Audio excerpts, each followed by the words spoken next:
The American Academy of Pediatrics releasing a new policy statement on screen time for children this morning, and it was crafted with the help of a familiar face to this show, child development expert Sheri Madigan, joining us this morning. Sheri, thanks for taking time for us, and I'm not surprised that you were involved in this. This has obviously been in your wheelhouse for a very long time, but you were the only Canadian researcher involved. How did that happen? Oh, just based on a nice invitation, given the contributions of our work at the University of Calgary in this space of children's digital media use. Let's talk about the recommendations. What's new in these recommendations?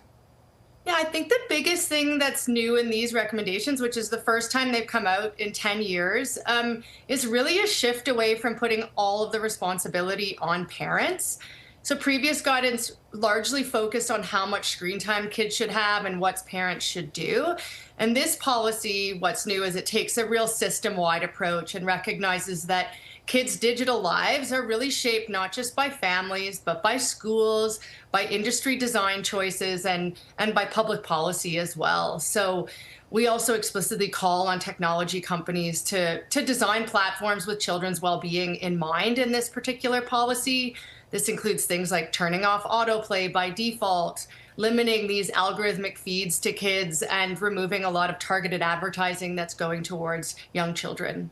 So this is obviously in an area that we're seeing a lot of push and pull right now, and that's around sort of putting pressure on the companies that are designing these. What's your sort of your guess or your hope that what kind of impact this statement could have?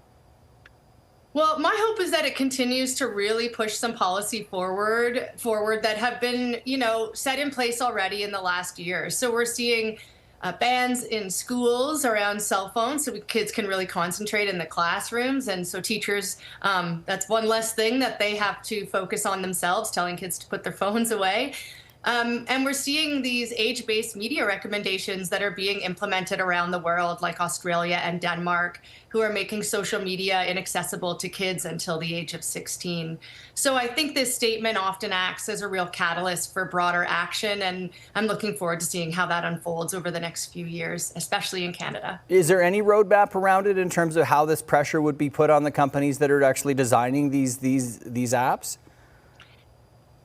There isn't necessarily, we have recommendations for the media companies. So, around how I mentioned making sure autoplay features are turned off for, young children, being really careful about algorithmic designs for teens.